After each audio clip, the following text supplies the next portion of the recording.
안녕하십니까? 제 목소리 잘 들리시나요?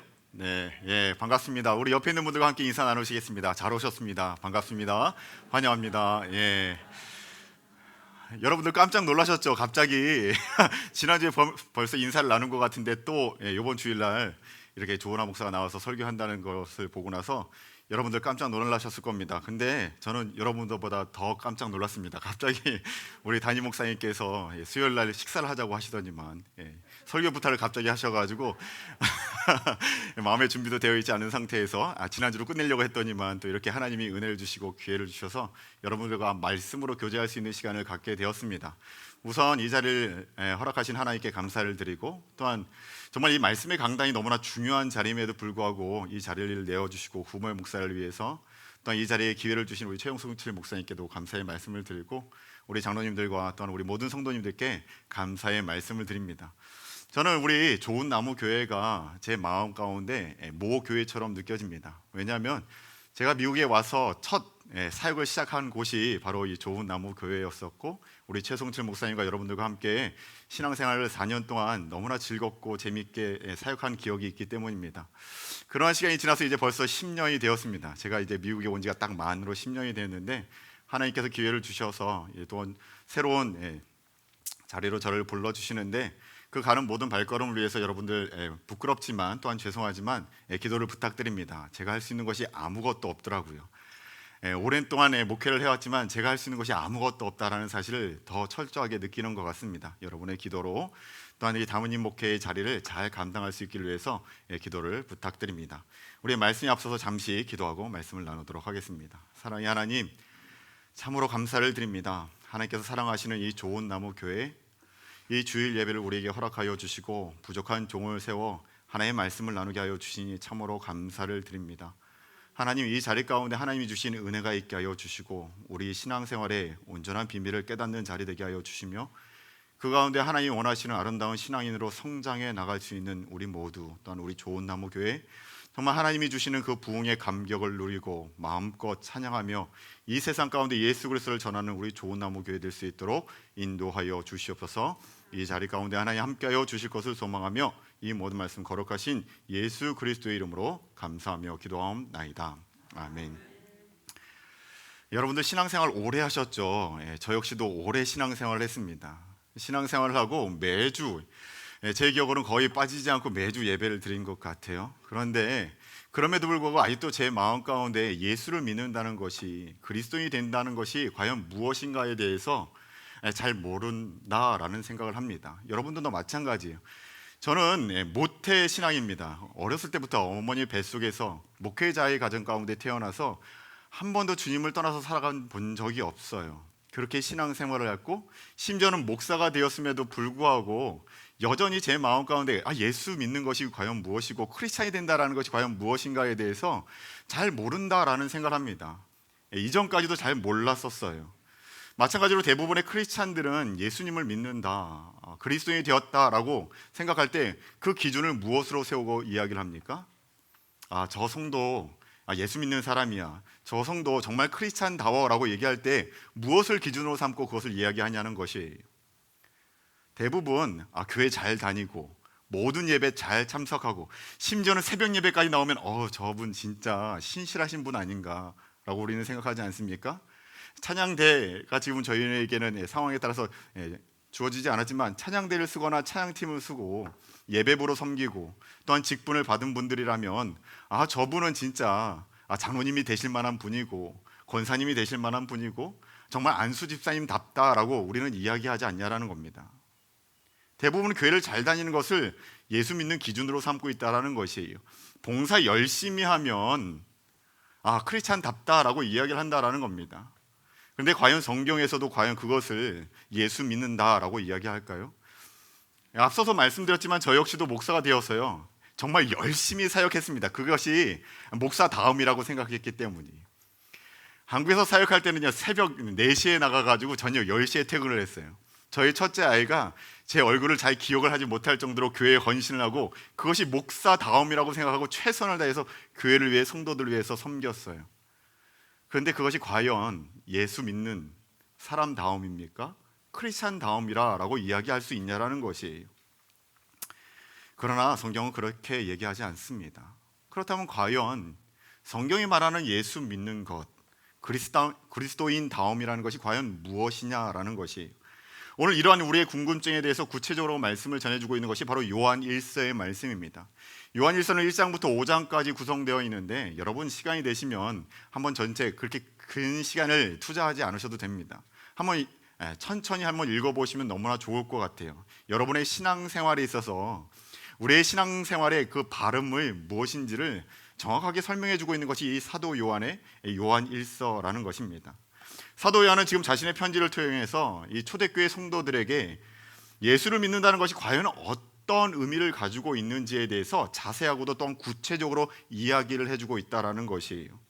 그렇다면 이 지금 사도 요한이 이야기하고 있는 예수 믿는다는 것이 과연 무엇인가, 그리스도인이 된다는 것이 과연 무엇인가를 지금 사도 요한은 무엇이라고 표현하고 있을까요? 성경은 우리가 예수를 믿는다고 할 때 오늘 우리가 예수님과 어떤 관계를 가지고 살아가느냐에 대해서 그것이 예수 믿는 것이다 라고 얘기를 합니다. 우리가 봉사를 하고 우리가 직분을 받고 우리가 교회 예배에 한 번도 빠지지 않는 것에 대해서 우리가 크리스찬다움을 이야기하는 것이 아니라, 우리의 진정한 크리스찬다움, 예수 믿는 것은 다른 곳에 있는 것이 아니라 오늘 우리가 예수 그리스도와 어떤 관계를 맺으며 살아가고 있는가, 이것이 우리의 신앙생활에 있어서 가장 중요한 기준이 된다라는 겁니다. 오늘 여러분의 삶 가운데, 이 주일 말고요, 평일의 삶 가운데 예수님의 이름을 몇 번이나 부르고 있는지, 여러분의 직장 생활에서, 여러분의 가정 생활에서, 여러분의 모든 만남의 관계 속에서 그 관계 안에서 예수 그리스도를 얼마나 생각하고 그분 안에서 우리의 모든 결정과 관념을 가지고 있느냐에 따라서 우리가 예수 믿는다, 우리의 크리스찬다움을 이야기할 수 있다라는 겁니다. 그런데도 문제가 무엇입니까? 여전히 우리 안에서요, 예수 믿는 것 그냥 교회 열심히 참석하면 되는 것 아닌가, 봉사 열심히 하면 되는 것이다 라고 생각할 뿐, 이 예수님과 관계를 맺는 것에 대해서는요 자신이 없다라는 겁니다. 신앙생활을 아무리 오래 하고 한 40년 50년 해도 예수님 이름 한번 부르는 것이 일상생활 속에서요 어렵다라는 거예요. 아침 저녁 기도할 때 빼고요, 삼시세끼 식사 기도할 때 빼놓고 여러분의 일상의 삶 속에서 예수 그리스도의 이름을 부르는 시간이 그렇게 많지 않다라는 겁니다. 이것에 대해서 우리가 자신이 없다라는 거예요.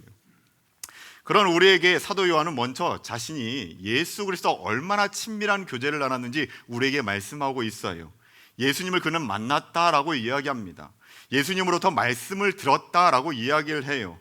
예수님을 보았고 심지어는 예수 그리스도를 손으로 만져보았다라고 이야기를 하고 있다는 겁니다. 이것이 오늘 첫 말씀이에요.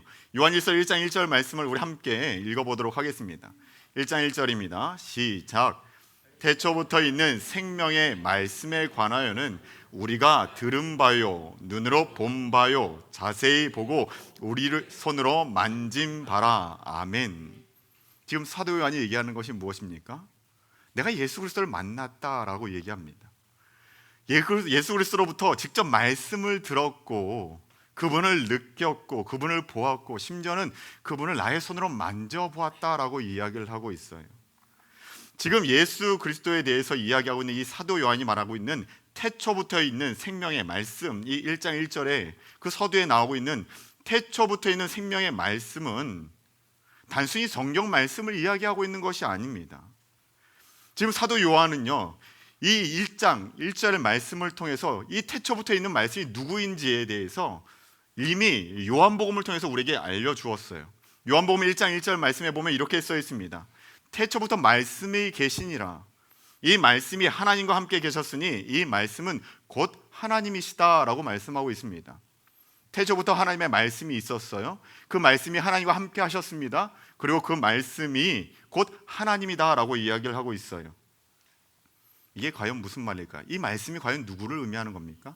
이것을 더욱더 구체적으로 이야기하고 있는 것이 요한복음 1장 14절의 말씀에 나오고 있는데, 이 1장 14절 말씀에서는 이렇게 표현하고 있어요.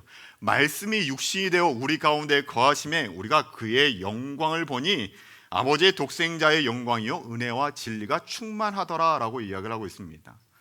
여러분들 감이 잡히십니까? 이 말씀이 누구를 의미하고 있는지. 말씀이 태초부터 계셨었는데 그 말씀이 하나님과 함께 하셨고 하나님이시다라고 이야기하면서 그 말씀이 이제는 육신의 몸을 입고 우리 가운데 임하셨다라고 얘기했어요. 성육신 사건을 이야기하고 있습니다. 그 말씀이 누구를 말하고 있습니까? 예수 그리스도예요. 너무 잘하시네요. 예수 그리스도를 이야기하는 겁니다. 그냥 성경 말씀, 우리가 들고 있는 이 말씀을 이야기하고 있는 것이 아니라 말씀이 육신이 되어 우리들 가운데 함께 하신 그 예수 그리스도를 지금 이야기하고 있는 거예요. 그런 의미에서 지금 요한일서 1장 1절에서 사도 요한이 내가 그 말씀을 보았다, 그 말씀을 만졌다라고 이야기하고 있는 그 말씀은 누구를 의미하느냐? 예수 그리스도를 의미한다라는 겁니다. 내가 예수님을 만났다라는 겁니다. 예수 그리스도를 만졌다라는 것이에요. 그 말씀이신 예수 그리스도를 오늘도 내일도 내가 계속적으로 누리고 있다라고 말하고 있다라는 겁니다. 복음서를 보면 이 사도 요한이 예수님과 어떠한 관계를 가지고 있는지를 우리는 너무나 잘 알 수 있어요. 특별히 이 요한복음에 보면 사도 요한은 자기 자신을요 예수님 앞에 뭐라고 표현하느냐면 닉네임을 하나 붙이고 있는데 사랑받는 제자라고 이야기를 합니다. 예수님께서 사랑하시는 제자라는 이름을 계속해서 반복하여 이야기를 하고 있어요. 예수님께서 십자가상에 다 달려 돌아가고 계실 때 많은 제자들이 다 떠나가지 않았습니까? 두려워서 여러 가지 상황으로 인해서 모든 12명의 제자가 다 예수님의 곁을 떠났습니다. 그때 마지막까지 예수님의 그 십자가 밑에 남아있었던 제자가 누구입니까? 사도 요한이에요. 이 사도 요한을 향해서 예수님께서는 십자가상에서 그로 인해서요 자신의 어머니를 의탁합니다. 내 어머니를 맡아달라고. 그러면서 그에게 뭐라고 얘기하시느냐? 나의 사랑하는 제자라고 표현을 하신다라는 겁니다. 이것이 예수님과 요한의 관계였었어요. 마찬가지로 요한복음 21장 말씀에 보면 사도 베드로를 다시 한번 예수님께서 신앙적으로 회복하시는 장면이 나옵니다. 내가 너를 사랑하니? 너가 나를 정말 사랑하니? 3번이나 반복하여 질문을 하셔요. 그에 대해서 베드로가 이야기하지 않습니까? 당신이 아십니다. 내가 당신을 얼마나 사랑하는지 당신이 너무나 잘 알고 계시지 않습니까? 라고 이야기했을 때 예수님께서 베드로에게 내 양을 먹이라 라고 하시면서 그 사명을 주셔요. 그런데 그 순간 그 사명을 받은 베드로가 질문이 하나 생겼는데 자신의 그 사명에 대해서 질문이 생긴 게 아니라 옆에 있었던 제자 한 명, 사도 요한을 가리켜서 질문을 합니다. 예수께서 사랑하시는 그 제자, 저 사도 요한은 나중에 어떻게 됩니까? 라고 질문을 해요. 베드로도 알았었던 거죠. 이 사도 요한이 예수님에게 얼마나 사랑받는 제자였는지에 대해서 너무나 잘 알고 있었다라는 겁니다. 그만큼 예수님과 이 사도 요한은요 정말 친밀한 관계, 사랑하는 관계로 살아가고 있었어요. 그 사도 요한이 지금 이 사도 요한 일서를 쓰면서 초대교회 성도들에게 이야기를 하는 겁니다. 내가 그 예수님을 정말로 사랑하는데 그 예수님을 만났었어요. 그 예수님을 지금 직접 말씀을 들었습니다. 그 예수님을 누리고 내가 그분을 만지며 살아갔습니다 라고 이야기를 하고 있는 거예요. 그런데 이러한 이야기를 하는 이유가 과연 무엇일까요? 이것을 자랑하기 위함입니까? 지금 내가 예수님을 만난 것이 당신들은 못 만나봤죠? 나는 만나본 사람이에요. 나 이런 존재요 라고 지금 자랑하고 있는 것일까요? 그렇지 않습니다. 그걸 자랑하려는 것이 아니라 내가 누리고 있는 이 예수님과의 관계, 이 친밀함을 당신들도 누릴 수 있습니다라고 지금 권면하고 있는 거예요. 내가 지금 예수님과 관계를 맺고 있는 이 친밀감을 당신들도 오늘도 누리고 그 가운데 기쁨을 누릴 수 있습니다라고 지금 권면하면서 촉구하고 있다라는 겁니다. 오늘 3절 말씀에 보면 이렇게 이야기를 하고 있어요.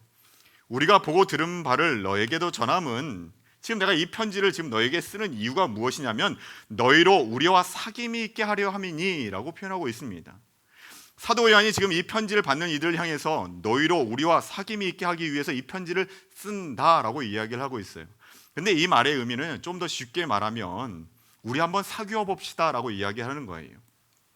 우리와 함께 사귀어 봅시다 라는 말의 정확한 의미는 뭐냐면 원어적으로 우리 함께 누려봅시다 라고 이야기를 하는 겁니다.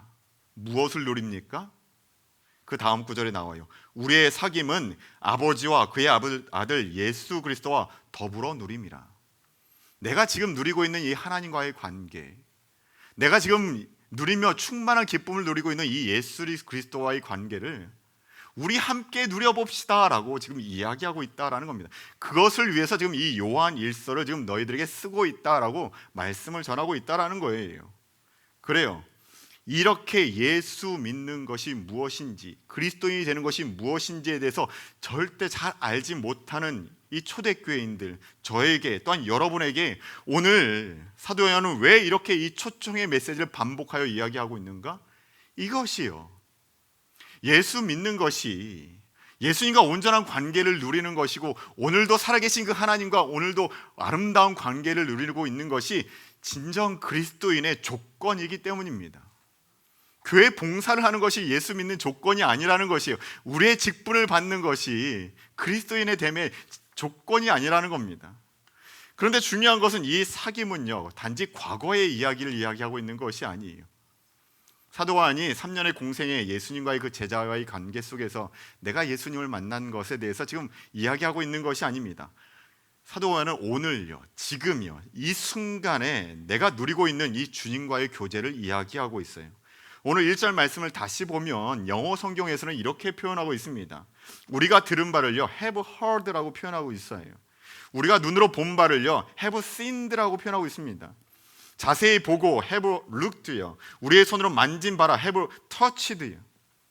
이 모든 시제가요, 현재 완료라고 써 있어요. 현재 완료가 무엇입니까? 영어 시간이 아닌데 갑자기 영어 공부를 시키죠. 현재 완료가 언제 쓰이죠? 과거에서부터 지금까지 제가 하고 있는 일에 대해서 쓸 때 현재 완료 시제를 씁니다. 무슨 말입니까? 지금 사도 요한은요, 과거의 공생의 시절 때 내가 누렸었던 그 예수님에 대해서 이야기하는 것이 아니라 그때부터 지금 오늘 이 순간, 내가 지금 이 말씀을 전하고 있는 이 순간에도 내가 그 예수 그리스도를 눈으로 보고 들렀고 보고 만졌다라고 이야기를 하고 있다는 겁니다. 지금 내가 누리고 있는 것이다 라고 이야기를 하고 있는 것이에요.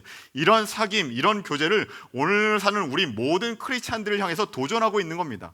여러분도, 저와 여러분도 이런 교제를 누릴 수 있습니다.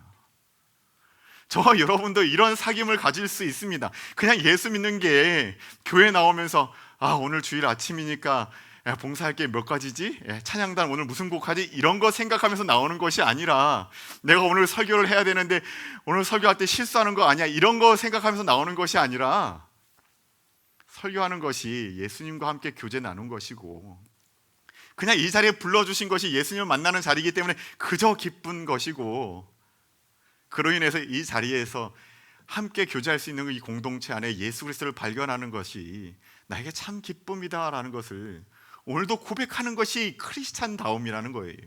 예수 믿는 것이다라는 것입니다. 우리가 오늘 예수 그리스도를 사도 요한처럼 직접적으로 눈으로 볼 수는 없어요.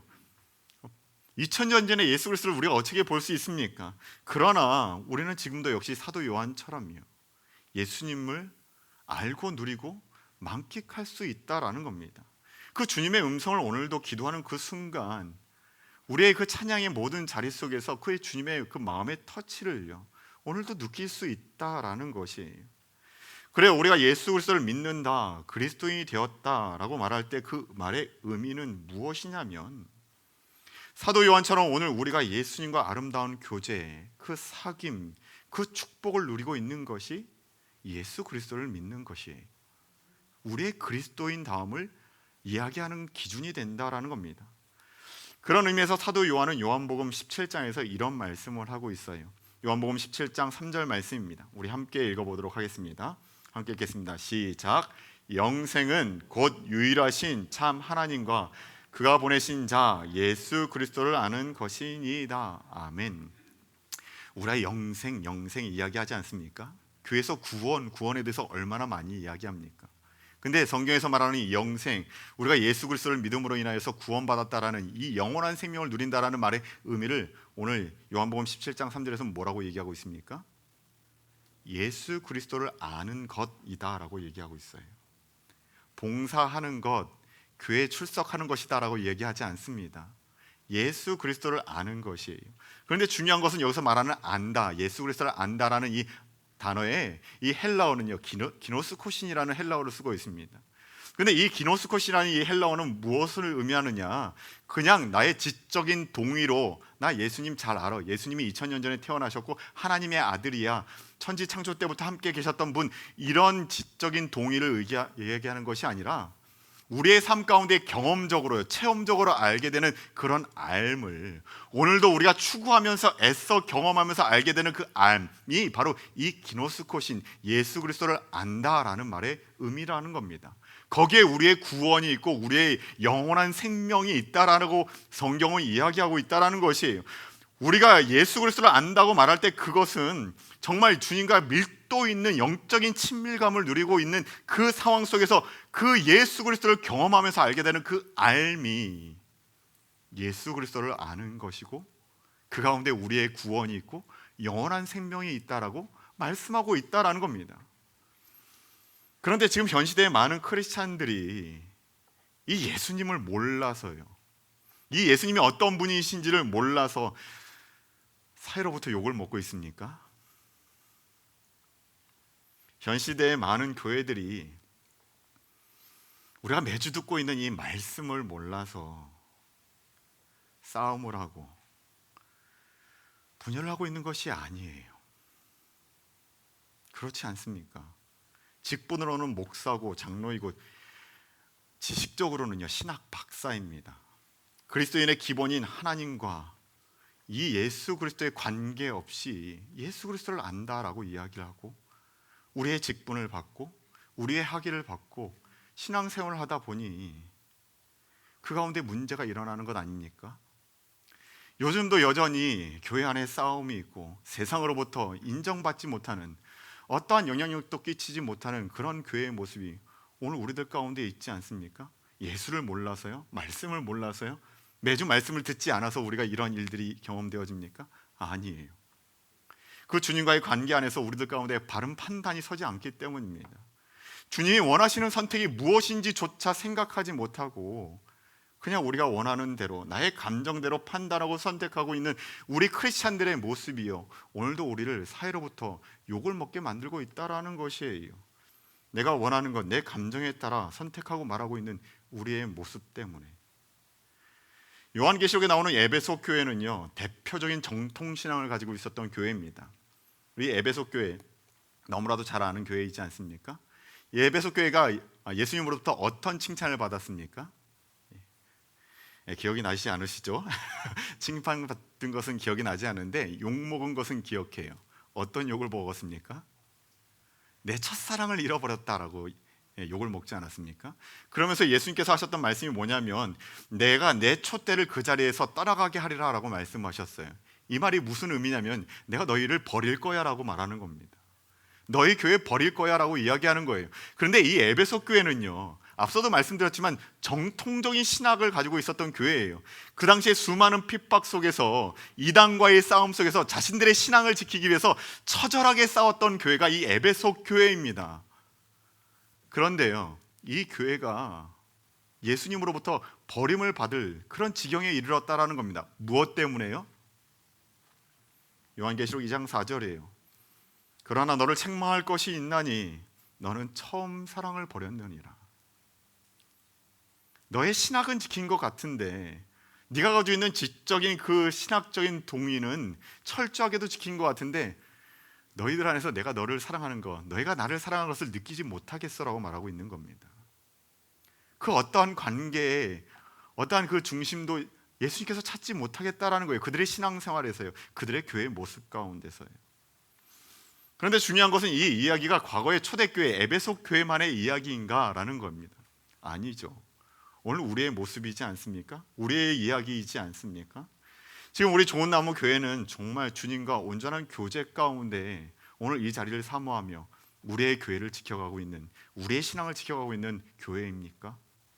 지금 우리의 신앙은 살아계신 주님을 오늘도 아주 가까이에 계신 분으로 친밀감을 느끼며 우리의 찬양의 고백이 정말 내 앞에 계신 그 하나님을 향한 그 고백처럼 우리는 찬양하며 고백하며 오늘의 예배를 드리고 있습니까?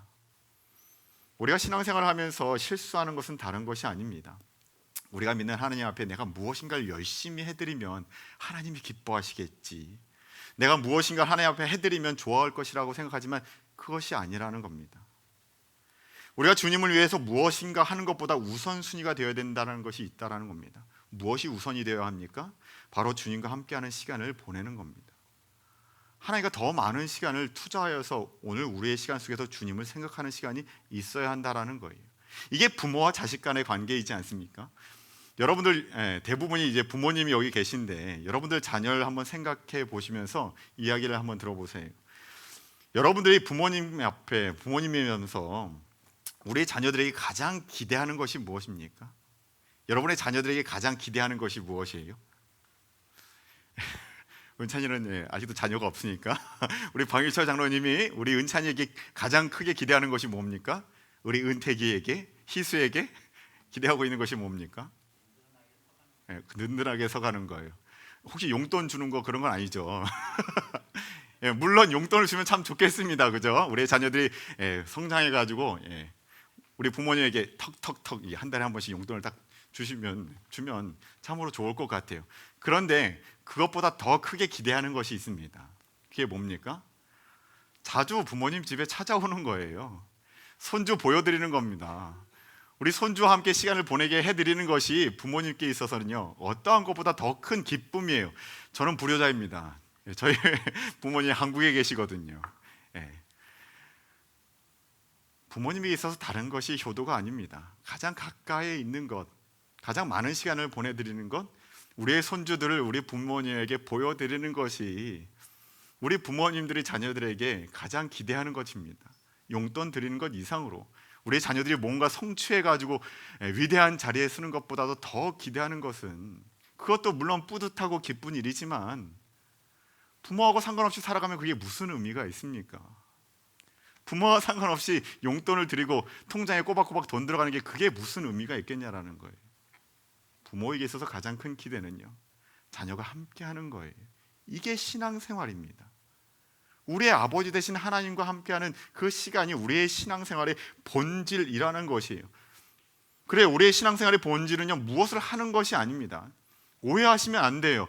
무엇을 하기 위해서 신앙생활을 하는 것이 아닙니다. 은혜 받아서 무언가를 해드리는 것이지, 우리가 누리는 것이 너무나 커가지고 우리가 예배를 드리고 우리가 봉사를 하는 것이지, 봉사하기 위해서 헌금을 드리기 위해서 신앙생활을 하는 것이 아니라는 겁니다.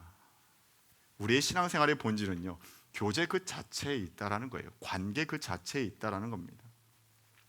우리가 신앙인으로서 가장 먼저 해야 할 일은 말씀이신 그 예수 그리스도와의 그 교제, 그 사귐에 그 출발점이 있다라는 것이에요. 여러분, 2년간의 팬데믹으로 인해 여러분의 삶 가운데 그 하시는 모든 일들이나 그 신앙생활에 너무나 어려움들이 참으로 많이 있지 않았습니까? 말 못할 힘듦이, 우리 좋은 나무 교회도요 이 예배 처소조차도 구하기에 힘들어서 각자의 자리에서 가정에서 예배를 드리고, 우리의 직장은, 우리의 기업체는 여러 가지 물질적으로 경제적으로 너무나 어려운 일들이 있지 않았습니까? 그러나 바라기는 이번 이 팬데믹의 시간이 여러분에게 있어서 오히려요 하나님을 더욱더 찾는 그런 은혜의 시간이 되었을 줄 믿습니다. 그로 인해서 주님과 온전한 사귐을 회복할 수 있는 그러한 시간이 되었을 줄 정말 바라고 기대한다라는 것이에요. 여러 어려운 상황 가운데 여러분 가운데 마음의 아픔이 생길 수도 있어요. 이 팬데믹뿐만입니까? 여러분의 신앙생활이나 여러 가지 상황 속에서 얼마나 어려움들이 많이 있었습니까? 그러나 그 모든 상황이요 오히려 하나님께 매달리는 이유가 됨으로 말미암아 주님과 더욱더 가까워지는 시간으로 사용될 수 있는 저와 여러분이 되시길 주님의 이름으로 축원합니다. 그런데 두 번째 이야기로 한번 나가볼게요. 사도 요한이 왜 이토록 이 예수님과의 교제를 강조하고 그것이 그리스도인이 되는 것의 기준이다라고 이야기를 하고 강조하고 있는 이유가 무엇일까요? 솔직히 예수 믿는 기준이 여러 가지가 있지 않겠습니까? 그럼에도 불구하고 그 여러 기준 중에서 이 예수님과의 관계, 이 친밀감에 대해서 이토록 강조하고 있는 이유가 무엇이냐라는 것이, 그 이유는 다른 것이 아닙니다. 이 예수 믿는 것이 그에게 있어서 가장 큰 기쁨이었기 때문이에요. 다른 어떤 것이 아니라 이 예수 믿는 것이요 예수님과 교제 나누는 것이 자기가 누려본 어떠한 기쁨보다 더 큰 기쁨으로 다가왔기 때문에 이것을 계속적으로 강조하고 있다는 겁니다. 오늘 4절 말씀을 보세요. 4절 말씀입니다. 함께 읽겠습니다. 시작. 우리가 이것을 쓰면 우리의 기쁨이 충만하게 하려 함이라. 아멘. 이 요한일서를 쓰는 이유가 무엇이라고 말합니까? 우리의 기쁨이 충만하게 하려 함이라 라고 얘기하고 있어요. 사실 지금 사도 요한은요, 기쁨의 상황은 아니에요. 여러 가지 상황으로 인해서 평탄하지 않고 오히려 핍박을 당하고 있는 상황입니다. 수많은 이들로부터 죽음의 모함을 받고 여러 가지 어려움을 당하고 있는 상황이었어요. 그럼에도 그는 예수님과의 이 교제가 그 모든 환경을 뛰어넘는 기쁨을 가져다 준다라고 이야기를 하고 있다는 겁니다. 내가 누리는 이 기쁨을 너희들과 함께 누리고 싶다라고 지금 이야기하고 있다는 것이에요.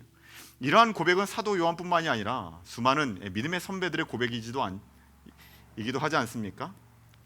제가 청년 시절에 책을 한 권 읽었어요. 책을 아주 좋아하지는 않지만 책을 읽었는데 그 책의 제목이 뭐냐면 지선아 사랑해라는 책입니다. 여러분들도 아실 겁니다. 제가 청년 시절에 이 책을 읽고 너무나 충격을 받은 적이 있는데, 이지선 씨에 대한 이야기예요. 23살 때 이화여대를 다니다가 충격적인 교통사고를 통해서 얼굴뿐만이 아니라 전신에 화상을 입었어요. 그러면서 그것을 회복하기 위해서 끔찍한 수술을 정말 수차례 하고 그 고통의 시간들을 보내는데, 그 고통의 시간 가운데 정말 하나님과의 관계를 통해서 그 모든 일들을 잘 극복해낸 이야기가 이 지선아 사랑해라는 책에 고스란히 담겨 있습니다. 근데 그 책 후반부를 보면 한 기자가 이지선 씨한테 이런 질문을 던져요. 어떤 질문이냐면, 만약 이지선 씨는 다시 교통사고 전으로 돌아갈 수 있다면 그 시절로 다시 돌아가겠습니까? 라고 질문을 던지는 겁니다. 교통사고 전으로 그 아름다웠었던 모습으로, 깨끗했었던 모습으로, 이 고통받는 시절이 있기 그 전의 모습으로 돌아가고 싶습니까? 라고 질문을 던졌던 것이죠. 너무나 짓궂은 질문 아닙니까? 불가능한 것을 지금 질문하는 거예요. 그런데 이 질문에 대해서 이지선 씨가 고민도 하지 않고 그 자리에서 즉답을 합니다. 어떻게 대답을 했을까요? 뭐라고 대답을 했을 거라고 생각하십니까? 아니요라고 대답을 했어요. 지금이 좋다라고 이야기를 했다라는 겁니다. 근데 그 이유를 설명하는데 그것이 무엇이냐면, 지금 하나님과 나누고 있는 이 깊은 교제가 이 교통사고 이후에 이 고통스러운 상황을 통해서 알게 된 하나님, 그 하나님과의 그 교제가 지금 너무나 내게 있어서 가장 큰 기쁨이기 때문에 이전으로 돌아가고 싶지 않다라고 얘기를 하는 거예요. 근데 저는요, 그 글을 읽으면서 제일 먼저 든 생각이 뭔지 아십니까? 거짓말이었어요. 말도 안 되는 거 아니야 이거? 아무리 신앙인이고 예수 믿는 게 좋고 예수님과 관계를 누리는 게 좋지만, 그래도 이 23살짜리 여자아이가, 나보다도 어린 친구가 그 아름다운 모습으로 다시 회복하는 것이, 이 고통이 없었던 그 시절로 회복하는 것이 그래도 좀 더 좋지 않을까라는, 이거 너무 신앙적인 멘트 아니야? 라는 그런 의구심이 그 책을 읽으면서 들었다라는 거예요. 그래서 그녀의 고백이 마치 거짓말처럼 느껴졌어요. 그런데 이러한 저의 마음에 대해서 하나님께서 마음에 답을 주셨습니다. 터치하심이 있었어요. 그것이 바로 저희 가정에 주신 쌍둥이를 통해서 경험하게 되신 하나님 때문이었습니다. 아시는 분은 아시겠지만 저희 가정 가운데 아들이 셋이 있습니다. 지난주에도 보셨죠? 이제는 너무나 키가 커진 아이들 셋, 남자 아이들이 있는데, 저희의 쌍둥이가 8개월 만에 출산을 하게 되었습니다. 쌍둥이이기 때문이 아니라 뱃속에서부터 여러 가지 어려운 상황이 있어서 6개월 때부터 서울대병원에 입원을 하게 되었고, 2개월 동안 그 아이를 매일매일 체크하면서 언제 나와야 하는지 계속적으로 체크하는 상황 가운데, 어느 날인가 그 아이 중에 한 명이 심장이 멎어서요, 정말 그 응급실에서 수술실로 5분 가는 상황 가운데 배를 가르면서 아이를 끄집어내서 인공호흡으로 살려낸 아이들이 지난주에 온 쌍둥이입니다. 그런데 그러한 과정 가운데 출산하고도 너무나 약하게 태어나니까 수술도 여러 차례 하게 되고, 또한 산소호흡기를 끼고 퇴원을 하고 집에서 생활을 하고, 여러 가지 그의 고통의 시간들이 있었어요. 그런데 그 가운데 한 아이는 뇌성마비까지 얻게 되지 않았습니까? 휠체어를 평생 탈 수밖에 없는 그런 상황에 놓이게 되었어요. 그런데 하나님께서는 그 모든 시간 속에서요, 저희 가정 가운데 깨닫게 하신 것이 있습니다. 그 쌍둥이를 출산하는 과정 가운데, 그리고 그 아이들을 키우는 가운데, 저희 가정 가운데 다루시는 하나님의 손길이 있었다라는 겁니다. 그것이 무엇이냐면, 가장 큰 깨달음은 뭐냐면, 아, 하나님 진짜 가까이 계시네라는 겁니다. 아, 정말 진짜 하나님이 우리의 가정 가운데 너무나도 가까이 계셨네. 제가 목사 아들로 태어났다니까요. 목사였었다니까요. 근데 그때까지도 잘 몰랐어요. 예수님이 이렇게 가까이 계신지. 그 예수님 없으면 정말 하루도 살 수 없는 인생이었는지를 몰랐었다는 겁니다. 그리고 그 모든 시간을 이기게 하셨던 분이 하나님이라는 사실을 그때 깨닫게 되었어요. 성도들의 기도가 얼마나 능력이 있는지를 그때 깨닫게 됐습니다. 그리고 그 가운데 하나님이 내 삶 가운데 얼마나 소중한 분이고 그 친밀감이 내가 지금까지 경험했었던 어떤 것보다도 더 큰 기쁨으로 저희 가정 가운데 다가오는지를요, 그때 깨닫게 됐다라는 거예요. 근데 그 순간 이 이지선 씨의 이야기가 생각이 나는 겁니다. 아, 그래서 이지선 씨가 이전으로 돌아가고 싶지 않구나라고 고백을 했구나. 이게 진짜 거짓말이 아니네. 이렇게 이야기할 수밖에 없었었네라고 그게 믿어지더라는 겁니다. 왜요? 정말 고통스러운 시간이었어요. 지금도 고통의 시간들이 있습니다. 여전히 땅바닥에서 기어다닐 수밖에 없는 아이를 보면 제 마음이 무너질 때가 있어요. 그런데도요,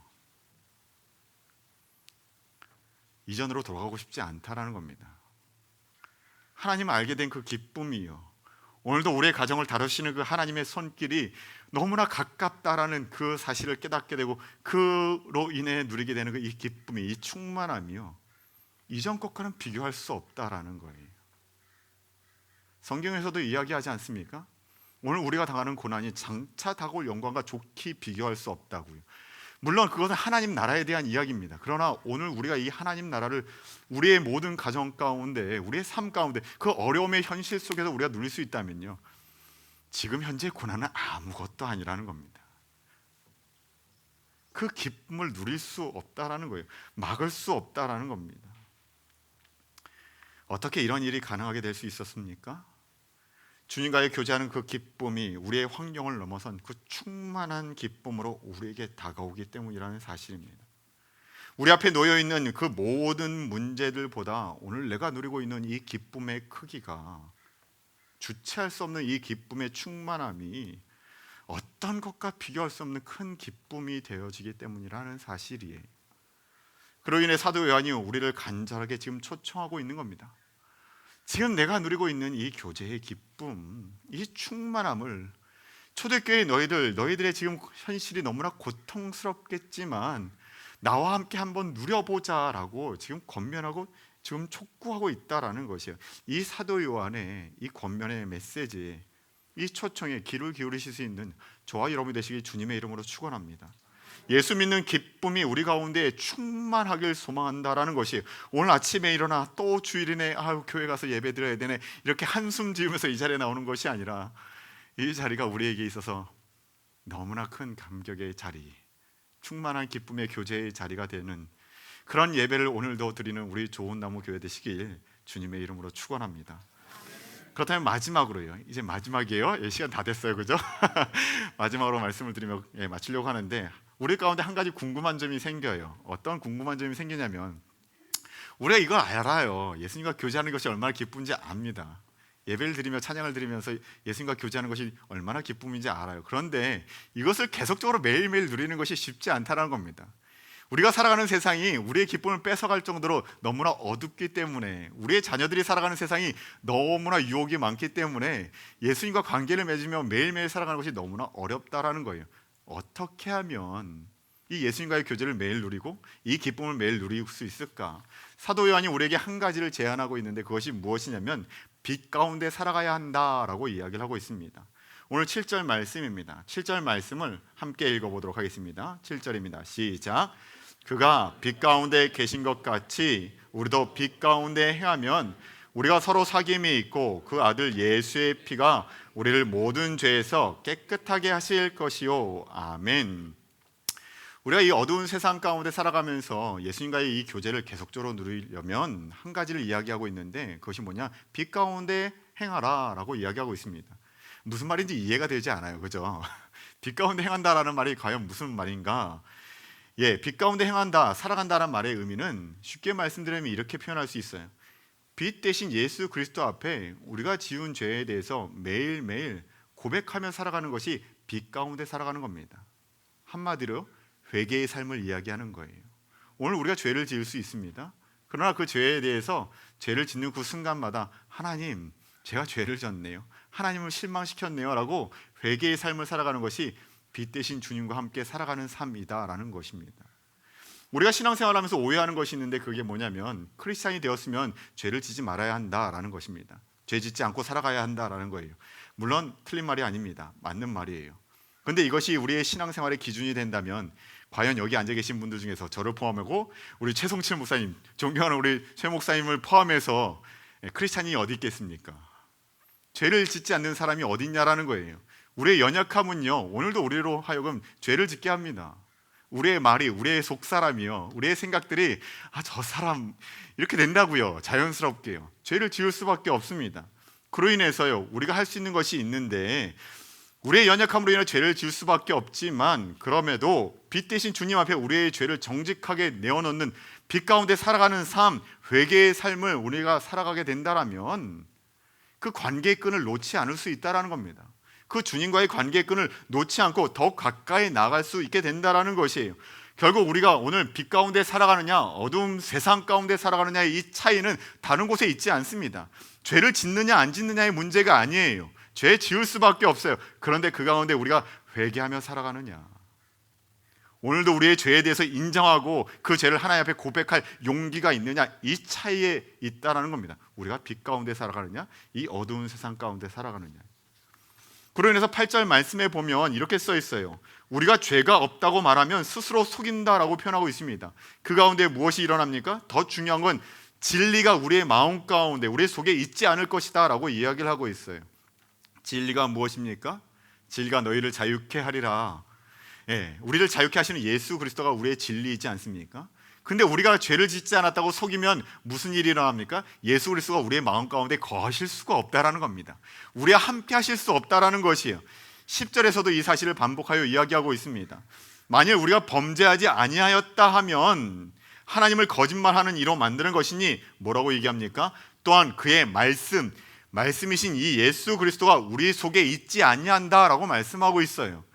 우리가 죄를 짓고도 죄를 짓지 않았다고 얘기하는 것이 하나님을 속이는 것입니다. 하나님을 거짓말쟁이로 만드는 것이에요. 근데 거기서 끝나는 것이 아니라 말씀이신 예수 그리스도가 우리와 함께 하실 수 없다라고 말씀하는 겁니다. 그러나 반대로요, 9절 말씀에서처럼 만일 우리가 우리의 죄를 자백하면 그는 미쁘시고 의로우사 우리 죄를 사하시며 우리를 모든 불의에서 깨끗하게 하실 것이다 라고 말씀합니다. 오늘 우리가 지은 죄에 대해서 우리가 고백하기만 하면요, 미쁘신 분, 정말 믿을만하신 분, 의로우신 그 하나님께서 우리의 죄를요 깨끗하다요, 동이서에서 먼 것처럼 너희 죄에 대해서 내가 몰라라고 얘기해 주신다라고 말씀하는 겁니다. 이것이 회개의 삶이고, 그것이 오늘 우리가 이 어두운 세상 가운데 이 계속 주님과의 교제를 누릴 수 있는 유일한 방법이다라는 겁니다. 우리가 죄를 지을 때마다 하나님 앞에 솔직히 고백하는 행위가 우리의 이 주님과의 친밀함을 누릴 수 있는 방법이고 비밀이라는 것이에요.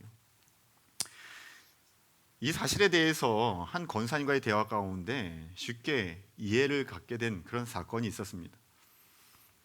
저희가 섬기고 있었던, 이 바로 전에 섬기고 있었던 교회 가운데 성경 공부 중에 한 권사님이 이런 이야기를 하시는 거예요. 성경 공부를 하면서 자기의 이야기를 하는데 그날 아침에 있었던 이야기를 합니다. 어떤 이야기였냐면, 그날 아침부터 30이 넘은 딸이요, 시집이나 가지, 30이나 넘은 딸이 아침부터 엄마 애인 이 권사님한테 신경질 내고 화를 내는 거예요. 아무 이유 없이 본인 기분이 안 좋았었던 것 같죠. 막 신경질을 내고 출근을 해버렸다는 겁니다. 근데 그것을 그냥 자신도 모르게 당했는데 너무나 억울하기도 하고 분노가 자기의 마음 가운데, 권사님에도 불구하고 화가 막 나는 겁니다. 하루 종일 이 화를 주체할 수가 없었어요. 그런데 그날 저녁에 그 딸에게 전화가 왔는데 갑자기 또 대뜸 이렇게 얘기하는 겁니다. 엄마 너무 미안했다고, 내가 아침에 왜 그랬는지 모르겠다라고, 나도 나 자신이 왜 그랬는지 모르겠다고 하면서 사과를 하는 겁니다.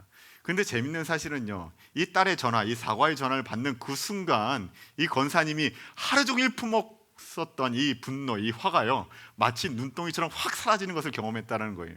그리고 너무나 쉽게 용서하고 그 딸을 받아주는 것 자신을 경험하게 됐다는 겁니다.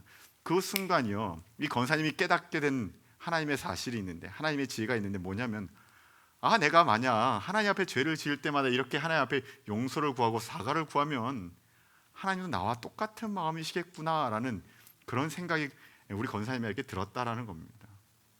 그런데 진짜 그렇지 않습니까?